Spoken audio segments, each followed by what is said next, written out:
Okay, I'll provide a brief overview of 2014 results, discuss the balance sheet and liquidity, and then provide a bit of a discussion on our guidance that we've given out for 2014, and then brief summary.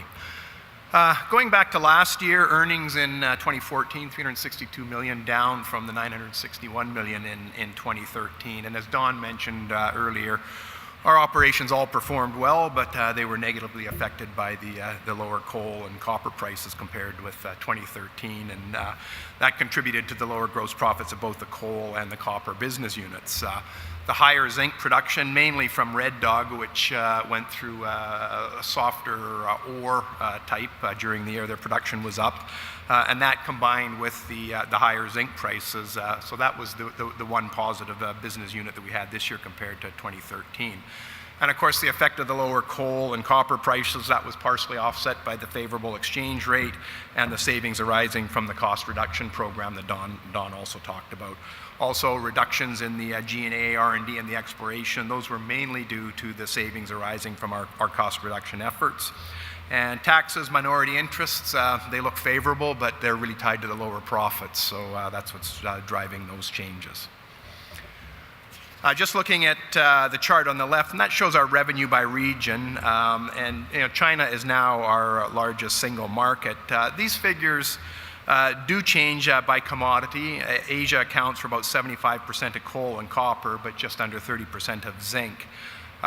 Zinc, about 40% of the zinc is sold in Americas and just under 30% in Europe. And basically in the Americas, it's the refined zinc coming out of Trail that goes there. The concentrate goes to the other markets. And the chart on the right shows how our commodity prices affect our gross profit. And again, with the low coal price in 2014, our coal business unit contributed about a third of our gross profit. And in prior years, coal was normally about 50%, copper 35%, and zinc 15%. So just moving on to the balance sheet. This will be on slide 7 for those that might be listening to the recording. We are in solid financial position. We have about $5 billion of liquidity with our cash and unused line of credit.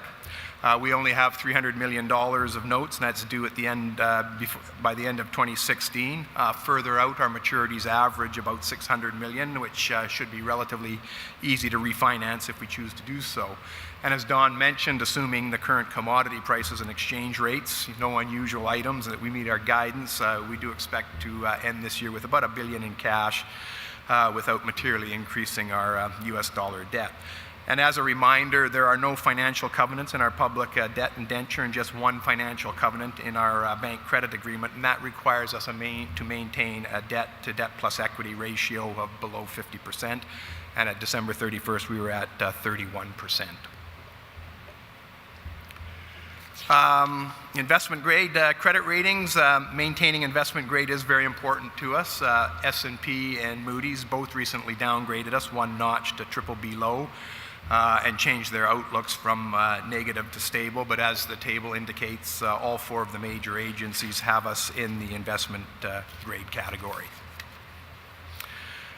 This slide 9, this is not in your binder, but I just put it in, and this is the spreads on our 10-year notes. And after the downgrade in late January, the spreads on all our 10 and 30-year notes and our credit default swaps all tightened by about 100 basis points. And I haven't provided a chart, but the pattern is similar for the 30-year notes maturing in 2014. Now, they have ticked up a bit recently with the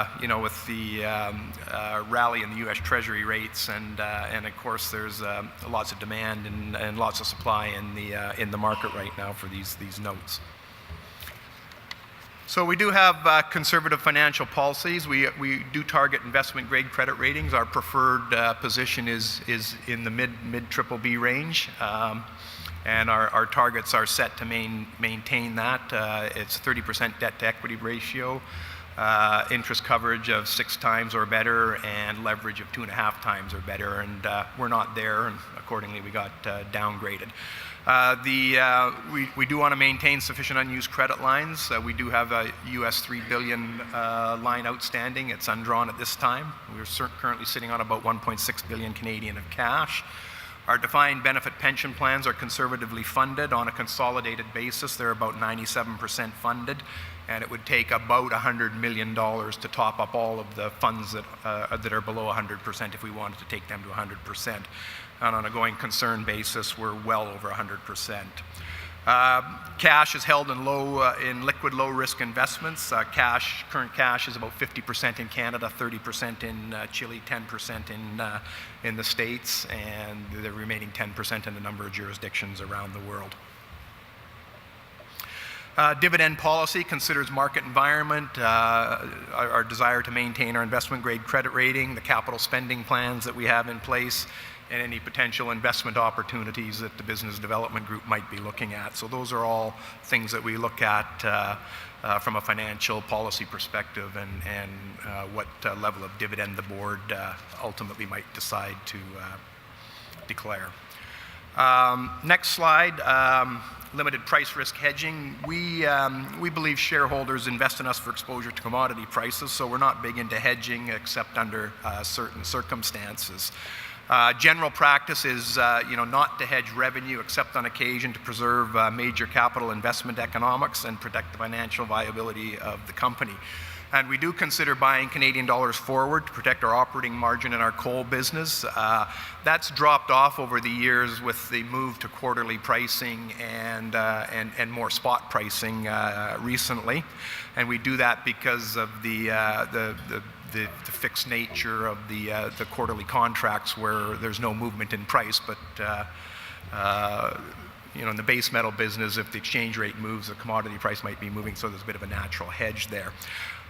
We do look at energy input cost hedging for Red Dog. We buy all the fuel for the Red Dog operation during that shipping window from sort of July to October. So because we have to purchase the fuel in basically one big lump, we look at hedging there. We have looked at zinc swaps for the Red Dog concentrate sales to match the economic exposure to the average zinc price over the shipping season, and that's effectively a way that we level from an economic perspective, the sales volumes on a monthly or quarterly basis.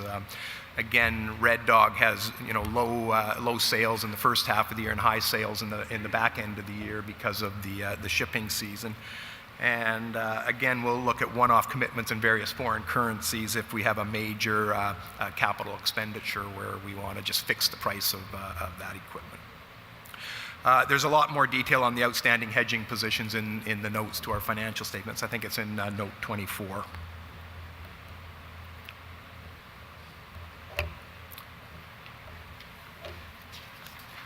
So just moving on to our guidance, slide 12, or slide 13, sorry, is a summary of production and site cost guidance, and you should be using these numbers if you're trying to forecast our results for the year. So I won't speak to it in detail. We did talk to it during our Q4 investor call in February, but basically all of the items are similar to or better than what we achieved in 2014. And this table does provide production guidance, but the key points to highlight here is that, again, the zinc sales are skewed because of the shipping season at Red Dog. And although copper production is expected to be up for 2014, we do expect a weak first quarter and a strong fourth quarter, and with the majority of the production increase expected in the second half of the year due mainly to the higher grades and recoveries at Highland Valley. And remember, not that they're large, the Duck Pond operation is closing in the first half of the year, and the Ponderay zinc mine, which restarted in December, is expected to reach its full production rate of 44,000 tons per year in the second quarter.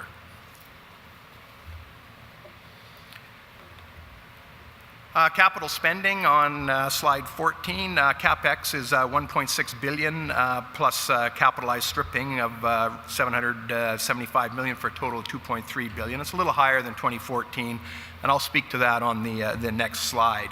So the only major project this year is Fort Hills, where we expect to spend about $850 million, and the remaining $60 million in the energy business unit is mainly on our Frontier Oil Sands project. In copper, the majority of the new mine development spending is for phase 2 at Quebrada Blanca, and the major enhancement work is for the development of new pits at Elkview, Fording River, and Highland Valley Copper. Our major sustaining projects include $60 million at Highland Valley Copper, $70 million for our 22.5% share of Antamina, There's 40 million at Quebrada Blanca and 30 million at Carmen de Andacollo, 100 million at our coal operations, and that does include spending on the water treatment plants, 110 million at Trail, and 60 million at Red Dog. Now, capitalized stripping is expected to be 775 million in 2015 compared with 715 million last year. And we expect this level of spending, give or take 100 million or so, for at least the next few years. And from a management perspective, we view this spending as an operating cost, and it's required to access ore, but the accounting rules do require us to capitalize them. And as always, the timing and the amount of capital spending is dependent on numerous factors, our ability to secure permits, equipment, labor, and supplies, and to do so at the cost levels that we expect. And of course, we may change our capital spending plans depending on commodity markets, results of feasibilities, and various other factors. So just the key reasons for the changes in capital spending. I think a lot of people would have expected capital spending to be down from last year given the current environment we're in. But basically there's three key reasons that it's up a bit. First of all, the Fort Hills spending is 235 million higher than last year. So the incurred costs last year were about 850 million, which is about the same as the expected incurred costs this year. But the timing of the bills coming in is delayed. Just due to all the various contractors having to get all their timesheets, bills, et cetera, all pulled together. That timing is likely going to be catching up over the length of the project, so the project will be complete, and for the next 3 to 6 months after it's all done, there's still going to be bills coming in. Capitalized stripping is up 56 million before the effects of exchange translation, and just the higher US dollar exchange rate is adding about 60 million above what last year's spending were.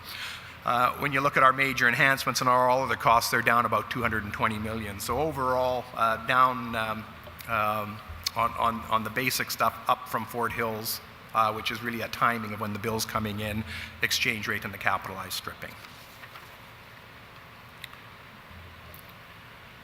This slide kind of duplicates what Don spoke to, but it does highlight the impact of the changing commodity prices. I should add that what's not on here is fuel, and given the large amounts of fuel used at our operation, each $1 change in the price of a barrel of oil affects our operating costs by about $5 million. And one thing I should point out is, these sensitivities are one change at a time, so you can't sort of multiply them all together, because as commodity prices move in one direction, exchange rates likely to move in the other direction. So be careful with how you treat those. A couple other earnings considerations. Again, Red Dog shipping season, winter weather conditions at coal operations, and that's, we don't have the problems that the Australians have when they have flooding. The type of issues we have are usually fog that hampers activities in the pits, and that's usually something that might affect production for a week or so. We end up with snowfall, which hampers the railroad's ability to move the product, and of course, if there's a heavy snowpack, which I don't think there is this year, the spring runoff can wash out rail tracks, but the railways will usually get those things back up and running within a few days. So depending on the timing of one of those events, they could affect quarterly results if you focus on quarterly results, but they're nowhere near the issues that the Australians face. Our tax pools, we have 6.4 billion of Canadian tax pools, 1.5 billion of the old CDE pools left over from the forwarding transaction, and 4.9 billion of loss carry forwards that expire in various amounts and years out to 2034. And of course, our taxes can vary depending on the profitability of the various jurisdictions in which our earnings occur. Our tax rate is somewhere in that 35 to 40% range depending on the jurisdictions, and that assumes that there's no unusual items that get capital gain or loss treatment or settlement of outstanding items with various taxation authorities. And again, in our taxes, the effective rate tends to be a little bit higher when earnings are low and a little bit lower when earnings are high. And the reason for that is in Canada, the mining taxes don't apply to the interest expenses and the corporate expenses. And of course, a couple items to consider as well. Don't forget to consider, the various byproducts and the prices for those byproducts that we produce, and again, Pend d'Oreille's reopening and Duck Pond's closure. Pricing adjustments. The graph on slide 18 it's a simplified relationship between the change in copper and zinc prices and the reporting settlement adjustments, and this usually provides a pretty good estimate of our pricing adjustments for each quarter. The table at the bottom shows our outstanding receivables positions for copper and zinc at the end of 2014, and the notes to our financial statements give a little bit more detail on some of the other products. Again, reminder, refining and treatment charges and Canadian and US dollar exchange rate should be considered in your analysis of the impact of price changes in the adjustment. You should also consider taxes and royalties when analyzing the impact. And I should note that as the Canadian dollar has moved well away from parity, it is having a more significant effect on the final adjustments, which are calculated in US dollars and then translated to the Canadian dollar equivalents. And the difference in the past, when the Canadian dollar was close to par, difference used to be lost in the rounding error.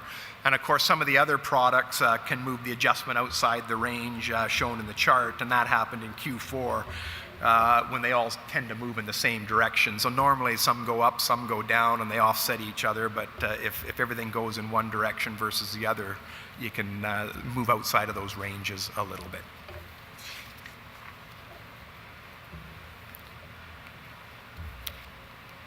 So in summary, diversified revenue and gross profits. We are focusing on the cost and cost reduction program and the capital allocation. Our extended debt maturities are consistent with the long life nature of our assets. The balance sheet is healthy. We have a fair amount of liquidity, and we're well positioned to finance our capital spending plans. So with that, I'd be happy to take some questions.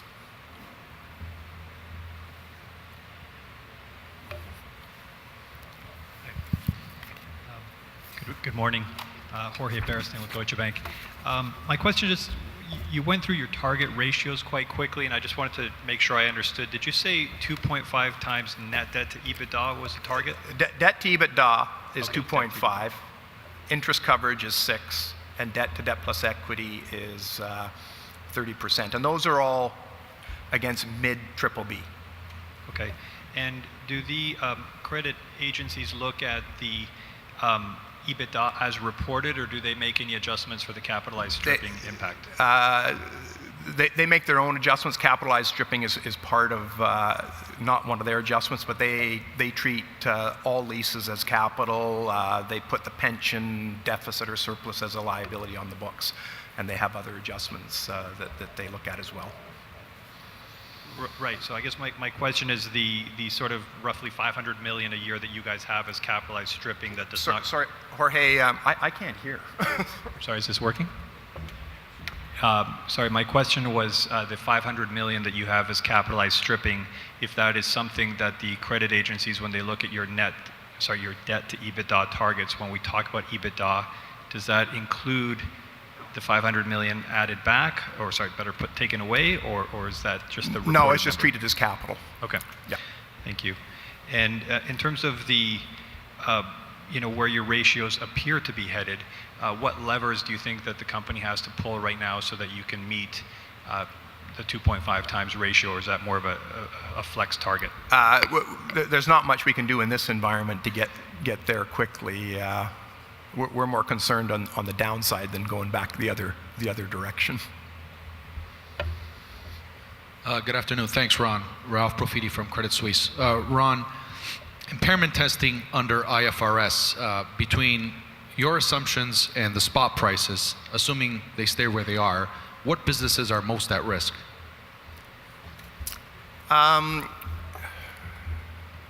It's for impairment testing. CDA is close, and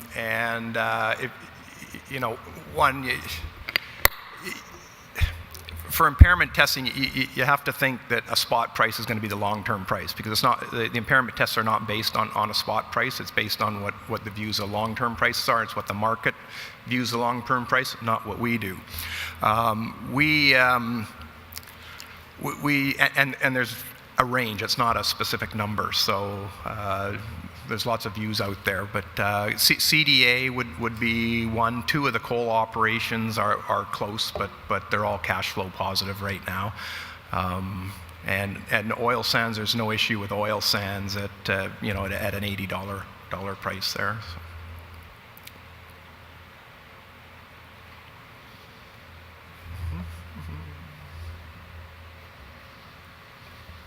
Thank you. Ron, can you just maybe walk through your current thinking in terms of what you expect sustaining capital in each of your businesses? I missed the last part. Just your estimates of what go-forward sustaining capital is in each of your businesses? In the businesses? Yeah, it's in the annual report, in our guidance, the numbers are in there, but the sustaining capital is a little under $500 million, about $100 million for coal, nothing for energy because there's no synergy there. Oh, sorry, I just forgot the numbers. Let me look those up and get back to you on that, Sarash. The sustaining capital this year is probably at the lower end of the range. We've talked in the past that it'd be sort of about $700 million, $750 million a year on average over a longer period of time. But with the ramp up of the production capacity at the coal and the replacement of the fleet, Highland Valley's mill optimization completed, Antamina upgraded the mill a couple of years back. So we've got relatively newer equipment, and that's why we're sort of down at that lower end of that range that we would expect to see over a longer term period. Hi, Ron. Alex Trent, you're Raymond James. What's Teck's view on streaming royalty transactions? And we're talking about liquidity, and just wanted to get a sense of, how do you view that for the company? Is it something that Teck could consider, that you see as a value accretive type of acquisition? And also, given that you've got an investment-grade credit rating, you want to maintain that. Have you had any discussions with the rating agencies as to how they would view streaming within your debt structure? Yeah, we have. We've got one royalty out there with Royal Gold from CDA from way back. But we have looked at it. They are of interest to us. Depending on how they're structured, they can be considered debt by the rating agencies. Maybe not, depending on how they're structured as well. So we've had some preliminary discussions, and they are things that are of interest to us. But and we'll look at those opportunities.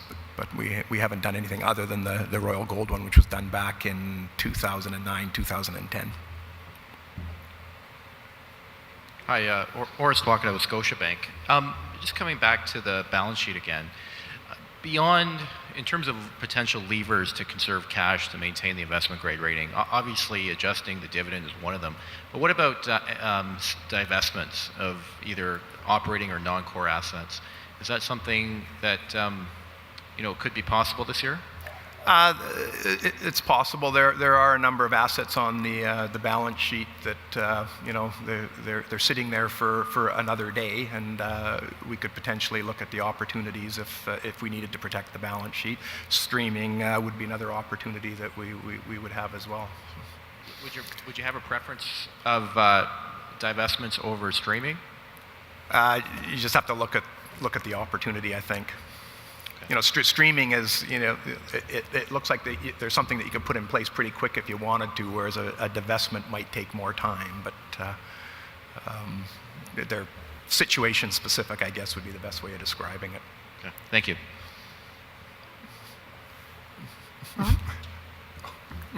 Hi, Shane Nagel with National Bank. You guys have had a pretty good amount of success with your cost reduction strategies over the last couple of years.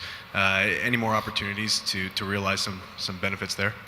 Yeah, we're targeting another $100 million for 2015, and we've achieved roughly $640 million, and some of the other speakers will speak to those achievements in their presentations. but the low-hanging fruit has probably been picked, and the 100 million is going to be harder to find. But it's important to keep people thinking along that lines. Like when you look at the initiatives that are out there, I can't remember the exact number, but there's about 350 or so different initiatives, and some of them are common from site to site. That sounds like a lot, but it's about 30 to 35 per site, and again, some of them are common. So, and they range in value from the millions and millions of dollars down to I've seen some as low as $1,000. But we want people to be thinking, do you need to spend the money and spend it wisely? So everything counts. Continuing with the question on divestitures, can you give us a sense how much of undeveloped, unproducing assets, whether consolidated or joint venture, do you have sitting on the books in terms of book value? Well, in most cases, the book value is probably not very high. Would be like in the hundreds of millions. It's not billions of dollars, if that's what you're getting at. And just to follow up, could that book value in any way be stale, or you would have already taken write down if you thought those assets were? No, I don't think there would be any write-downs on those. We still think there's value there. If you were going to abandon something, then there would be a write-down. But most of those non-performing assets, they go through our annual and quarterly impairment tests, and we don't see any major write-downs on any of those. So that's exactly my point. To the extent that you would have thought they had no more value, you would have already taken a write-down. The sound here is really bad. There's an echo. To the extent that you thought they no longer had value, you would have already taken the write-down. That's right. Okay, so That's you right. still think that there's actual value, and this is Yeah. approximately market value of those. Yeah. Yeah. Got it. Thank you.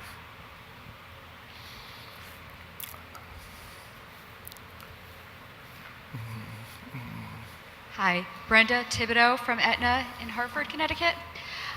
I was wondering, when you're looking at potential asset acquisitions, if you could share a framework on how you maybe would consider financing any asset acquisitions.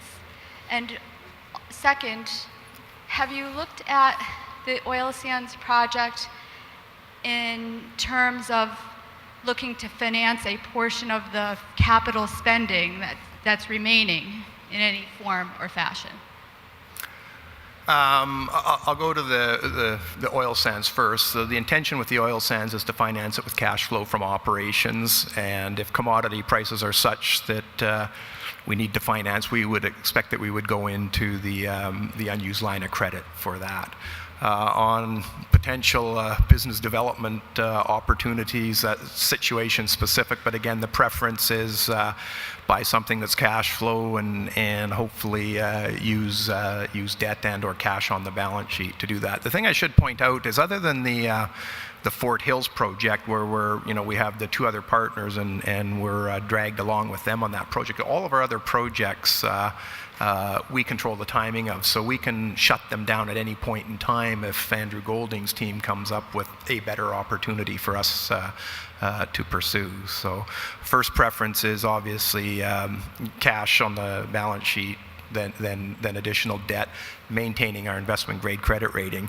If we were to find something, what we generally do is we go to the rating agencies ahead of time and get an indicative rating on the nature of the transaction, and if we don't like what we get back from them, we obviously rethink what we're going to do.